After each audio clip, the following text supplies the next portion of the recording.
Hello students, मैं Sameer Khan ambition science campus में वापस आपका स्वागत करता हूं। उम्मीद है आप लोग घर पे स्वस्थ होंगे और सुरक्षित होंगे। ठीक है गाइस, कल हमने पीरियोडिसिटी इन प्रॉपर्टीज में पहला कैरेक्टर पढ़ा। पहली प्रॉपर्टी पढ़ी, वो थी परमाणु त्रिज्या, जिसे हम एटॉमिक्स रेडियस भी कहते हैं। उसके अकॉर्डिंग हमने कल एक क्वेश्चन दिया था, और क्वेश्चन क्या था कि लिथियम और पोटेशियम दोनों में से किसका एटॉमिक रेडियस ज़्यादा है। तो अब आप जानते हैं कि आपने पीरियोडिक टेबल थोड़ी लर्न की भी होगी।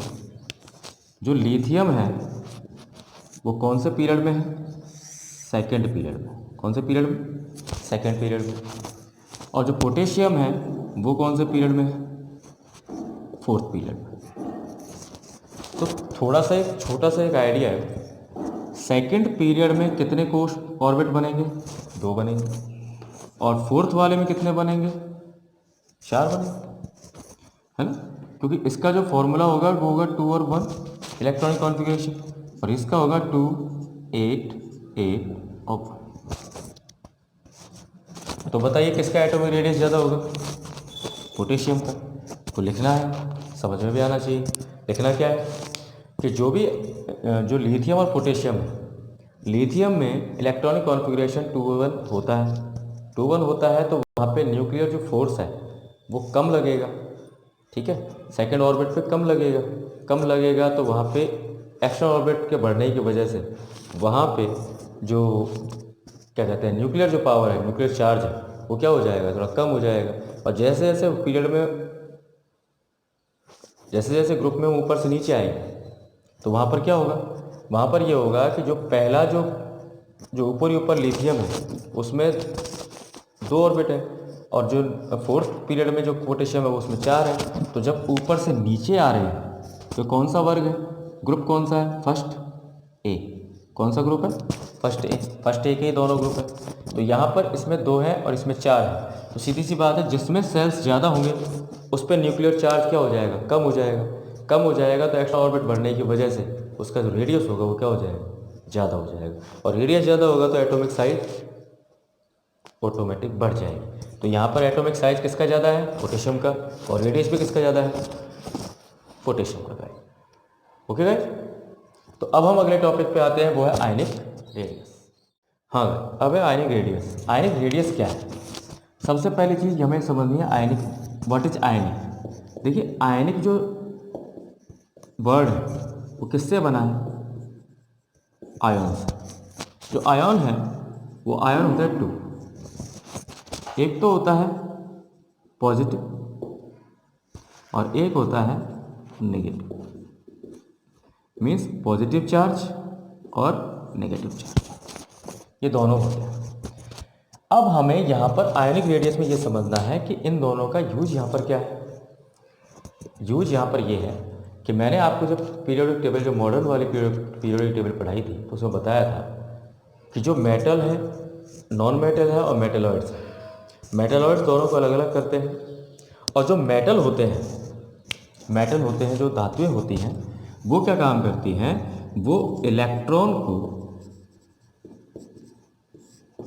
इलेक्ट्रॉन दाता है। Means electron donor.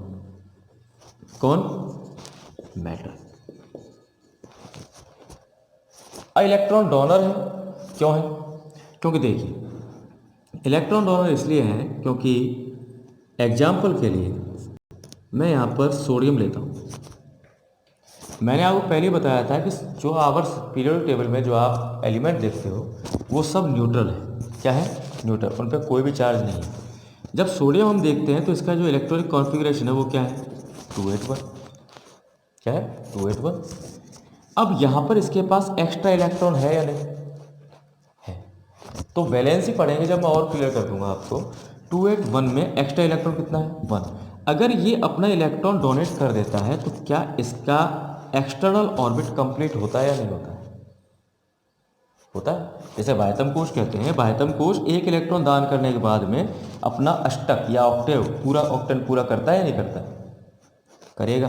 तो यहाँ पर ये जो सोडियम है अपना इलेक्ट्रॉन को डोनेट करेगा, तो यहाँ पर डोनेट करते ही ये जो है सोडियम एक इलेक्ट्रॉन देते ही इस पर कौन सा आयन आ जाएगा? पॉजिटिव आयन आ जाएगा। और इसके पास एक्स्ट्रा इलेक्ट्रॉन उपस्थित है या नहीं? बिल्कुल होगा। तो यहाँ पर हमें ये इंडिकेशन मिलता है कि जो सोडियम न्यूट्रल चार्ज रखता है वो एक इलेक्ट्रॉन डोनेट करते ही वो कौन सा आयन एक्सेप्ट करता है? Positive ion. तो पॉजिटिव आयन्स का मीन क्या हुआ? जो इलेक्ट्रॉन डोनर होगा। क्या होगा? Electron donor. अब जो नॉन मेटल है, अब नॉन मेटल क्या है? अगर मेटल इलेक्ट्रॉन डोनर है तो सीधी सी बात है ये क्या होंगे? Electron accept. क्या होंगे? Electron accept. अब ये जो इलेक्ट्रॉन एक्सेप्टर होंगे ये इलेक्ट्रॉन ग्रहण करेंगे। तो ग्रहण करने क्यों करना है इनको ग्रहण भाई? ग्रहण इसलिए करना है कि हमने कल पीरियड जब पढ़ा था तो उसमें मैंने आपको बताया था कि इलेक्ट्रॉन धीरे धीरे धीरे धीरे जैसे पीरियड में जाते हैं हम लेफ्ट टू राइट, तो इलेक्ट्रॉन एक्सटर्नल ऑर्बिट में आगे बढ़ते जाते हैं। ठीक है, अब आगे बढ़ते जाते हैं तो वहाँ पर क्या होता है कि जैसे जैसे इलेक्ट्रॉन आगे बढ़ते जाएंगे, जैसे ही वो जीरो ग्रुप के एलिमेंट पे आएगा तो वहाँ पर उसके एलिमेंट में जो एक्स्ट्रा जो लास्ट का ऑर्बिट है, एक्स्ट्रा ऑर्बिट है, वो पूरा फुलफिल हो जाएगा। फुलफिल होते ही वो क्या हो जाएगा? वो नॉर्मल साइज में आ जाता है। पढ़ा है ना हमने? मीन्स जैसे ही वो इलेक्ट्रॉन कंप्लीट करता है, कंप्लीट कब करेगा? जब वो इलेक्ट्रॉन एक्सेप्ट करेगा। अब एक्सेप्ट करेगा तो एग्जाम्पल के लिए देखो क्लोरीन, ऑटोमेटिकली जब इस पर कोई भी आयन नहीं दिख रहा है तो इसका मतलब ये क्या है? न्यूट्रल है। न्यूट्रल है तो इसका कॉन्फ़िगरेशन क्या होता है? 287। क्या होता है? 287। अब ये 7 है इसके एक्स्ट्रा ऑर्बिट में और थर्ड ऑर्बिट की कैपेसिटी कितनी है? 8। तो इसे कितना चाहिए? 1 चाहिए। 1 चाहिए का मतलब ये एक्सेप्ट करने वाला होना चाहिए या नहीं होना चाहिए? अब एक्सेप्ट करने वाला जो भी होगा वो ऑटोमेटिक कौन सा आयन एक्सेप्ट करेगा? Negative ion. कौन सा आयन? नेगेटिव। तो ये क्लोरीन एक इलेक्ट्रॉन एक्सेप्ट करेगा, करते ही क्लोरीन पे कौन सा आयन आ जाएगा? नेगेटिव आयन आ जाएगा। कौन सा आयन आ जाएगा भाई? नेगेटिव आयन आ जाएगा। समझ में आ रहा है? पॉजिटिव इसके पास एक्स्ट्रा था, इसके पास नहीं था। ये न्यूट्रल था, ये भी न्यूट्रल है, लेकिन दोनों में डिफरेंट कितना है? डिफरेंट ये है कि इसने एक इलेक्ट्रॉन अपना डोनेट करते ही पॉजिटिव आयन लिया और इसने इलेक्ट्रॉन ग्रहण करते ही नेगेटिव आयन लिया। क्लियर बात है? तो हम सीधी सी बात है कि आयोनिक रेडियस क्या है? आयोनिक रेडियस वो होता है जिसमें सबसे पहली चीज़ जो आयोनिक होता है, आयोनिक का मतलब होता है कोई भी एलिमेंट जब कोई चार्ज लेता है, कब? या तो वो इलेक्ट्रॉन दे या इलेक्ट्रॉन ले। तो व्हेन एन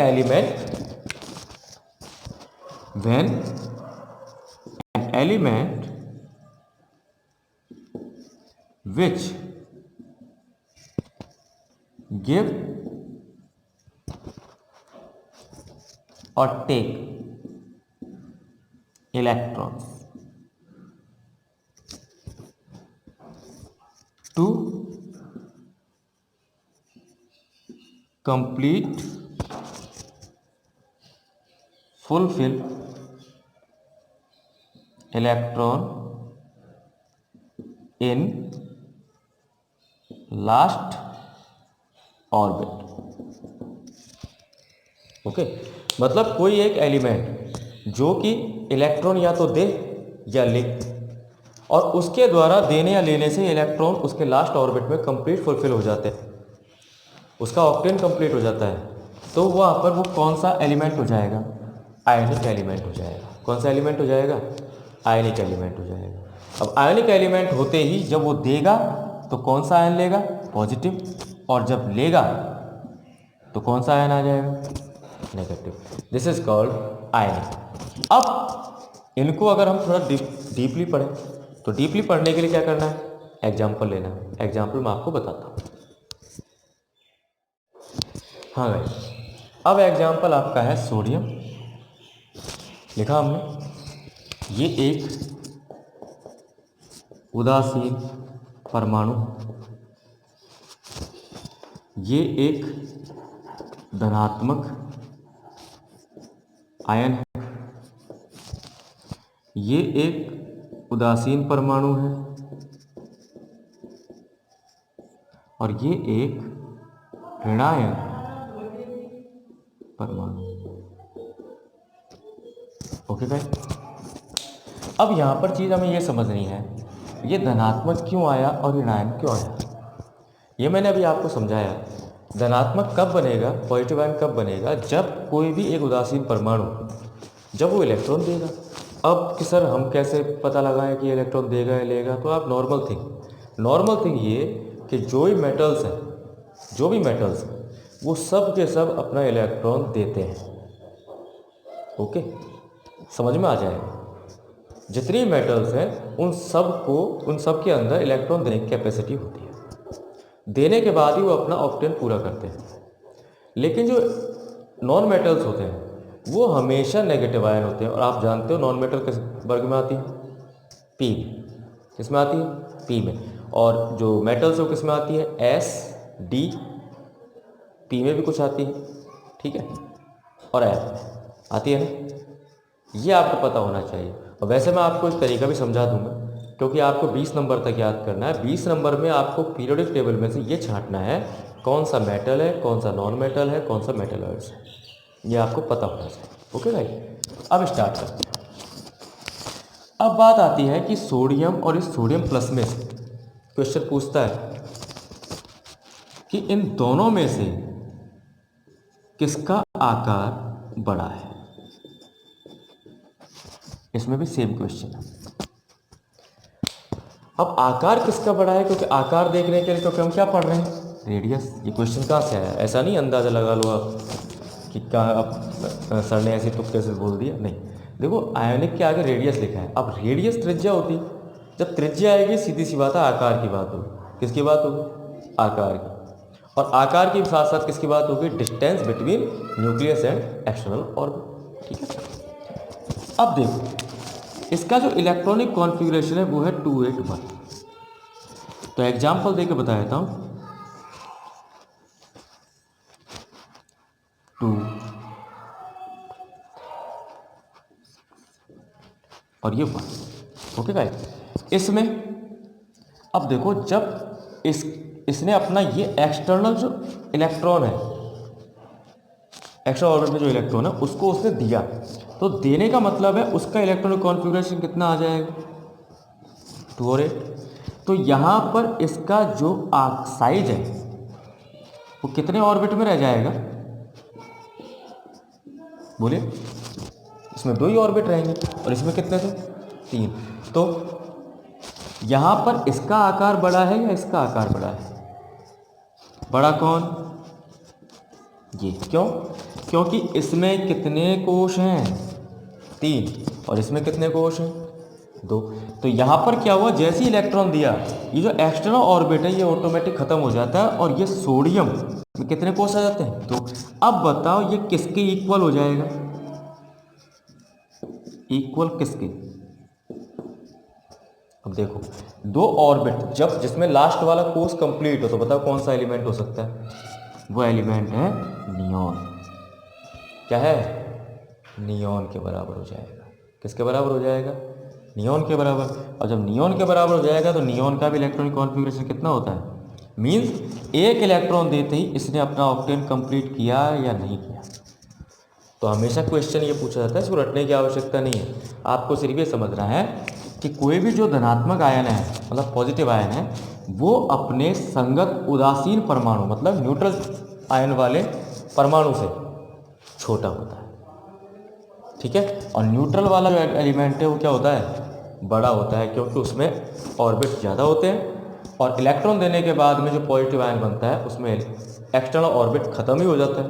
तो ख़त्म हो जाता है तो ऑर्बिट कितने रह जाते हैं, उससे कम। इसकी वजह से यहाँ पे रेडियस में क्या आती है, कमी आती है, तो आकार घटता है। अब बात आती है इसकी। अब देखो क्लोरीन का इलेक्ट्रॉनिक कॉन्फ़िगरेशन कितना है, 2r7 है, और इसका कितना होना चाहिए बताइए, तो सीधी सी बात, एक इलेक्ट्रॉन ग्रहण करेगा, एक्स्ट्रा ऑर्बिट में कितने इलेक्ट्रॉन है? 7। जब एक इलेक्ट्रॉन एक्सेप्ट करेगा तो कितने हो जाएंगे? 8। 8 होते ही अपना अष्टक पूरा कर रहा है कि नहीं कर रहा है, या अपना ऑक्टेन पूरा कर रहा है या नहीं कर रहा है? कर रहा है। इसका मतलब इसका इलेक्ट्रॉनिक कॉन्फ़िगरेशन क्या हो जाएगा? 2 8 8। अब देखिए, अब बात आती है कि इन दोनों में आकार किसका बड़ा है? क्योंकि इसमें थोड़ा कन्फ्यूजन क्या है कि इसमें भी 3 ऑर्बिट और इसमें भी 3 ऑर्बिट, 1 2 3 1 2 3। अब अगर आपने इसको ढंग से पढ़ा है, मैंने जो कल टॉपिक पढ़ाया था, तो आप खुद अंदाज़ा लगा सकते हो। देखिए, जब एलिमेंट्स में जब हम पीरियड में जाते हैं लेफ़्ट टू राइट, तो हमने पढ़ा है कि न्यूक्लियर चार्ज बढ़ता जाता है जैसे जैसे इलेक्ट्रॉन बढ़ते जाते हैं, लेकिन आकार क्या हो जाता है? घट जाता है। लेकिन जैसे ही जीरो ग्रुप पे आते हैं, वहाँ पे उसका जो एक्स्ट्रा ऑर्बिट फुलफिल हो जाता है, जिससे कि वो अपने नॉर्मल कंडीशन में आ जाता है। मतलब घटा नहीं ना, घटा, जैसे ही ऑर्बिट कंप्लीट हुआ, वापस वो अपनी साइज में आ गया। मीन्स देखो, क्लोरीन के एक्स्ट्रा ऑर्बिट में कितने इलेक्ट्रॉन है? 7। 17 नंबर पे आता है। 17 नंबर पे आता है। 17 नंबर के बाद में जैसे ही एक इलेक्ट्रॉन ग्रहण करेगा तो ये कौन से नंबर पे आ जाएगा? 18 नंबर पे। और 18 नंबर पे कौन? आर्गन। तो ये एक इलेक्ट्रॉन लेते ही किसके इक्वल हो जाएगा? आर्गन के। तो लेफ़्ट टू राइट जाने पे जैसे ही इलेक्ट्रॉन 7 से 8 हुए, तो इसका आकार इससे ज़्यादा होगा या नहीं होगा? होगा। इसका मतलब बड़ा कौन? ये। और छोटा कौन? समझ में आ रहा है गाइस? तो बड़ा कौन हुआ? बिगर। और ये स्मॉलर। क्यों हुआ? समझ में आया?